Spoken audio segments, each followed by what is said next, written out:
অহা 28 তাৰিখে ঈদ উদজাহ অনুষ্ঠিত হ'ব আৰু ঈদ উদজাহ উপলক্ষে আজি আমাৰ ইয়াত কলগাছিয়া ঈদগাহ কমিটিৰ সন্মানীয় সভাপতি আতৰ ৰহমান চাহাবে তেখেতে নামাজৰ সময়টো উল্লেখ কৰিছে। ৰাতিপুৱা 8 বজাত ইয়াতে নামাজ অনুষ্ঠিত কৰা হ'ব। গতিকে সমূহ ৰাইজক 8 বজাৰ লগে লগে কলগাছিয়া ঈদগাহ ময়দানত আহি উপস্থিত হোৱাৰ কাৰণে আবেদন জনাইছে। গতিকে আপোনালোক সকলোৱে 8 বজাৰ লগে লগে ঈদগাহত আহি উপস্থিত হ'ব বুলি আমি আশাবাদী।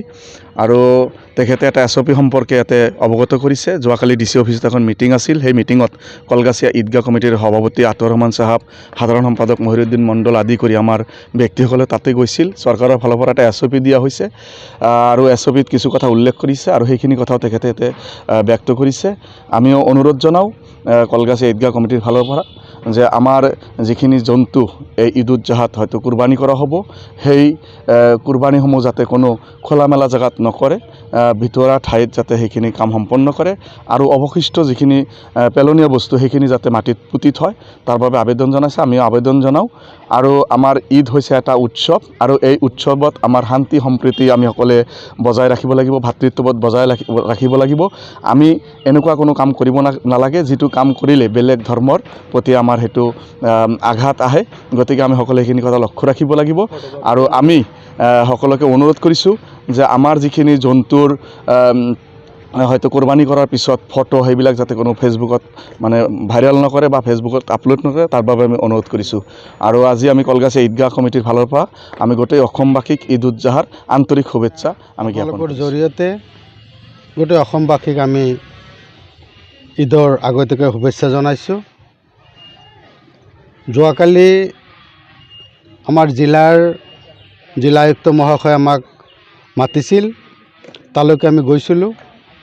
যোৱাৰ পাছত চৰকাৰৰ যিটো নিয়ম নীতি সেই হিচাপে কিছু কথা আমাক জনাইছে, যাৰ কাৰণে আজি আপোনালোকক মাতি আনি আমি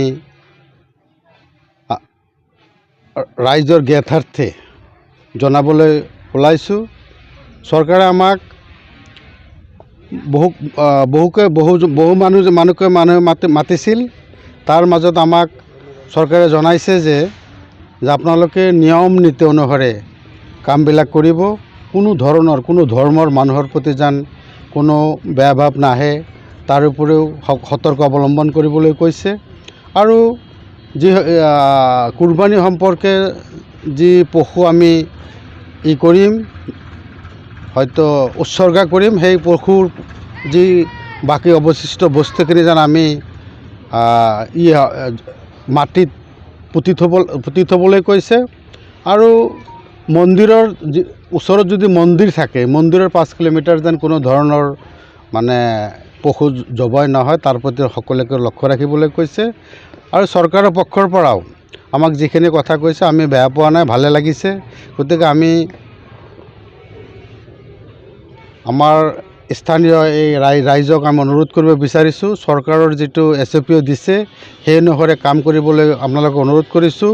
আৰু অন্ততঃ ৰাস্তাৰ কাষত যেন কোনো ধৰণৰ পশু নকৰে, তাৰ কাৰণে অলপ সতৰ্ক অৱলম্বন কৰিব।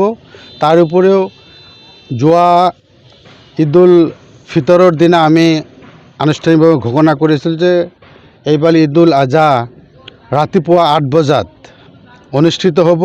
সেইকাৰণে সকলো ৰাইজক নিয়ম অনুসৰি অহাৰ কাৰণে সকলোকে মই আহ্বান জনাইছোঁ যেন সঠিক নিয়মত উপস্থিত হৈ আমাৰ নামাজ সম্পন্ন কৰাৰ কাৰণে এইখিনি কথা কোৱাৰ কাৰণে আপোনালোকক ইয়াত মাতিছিলোঁ আমি।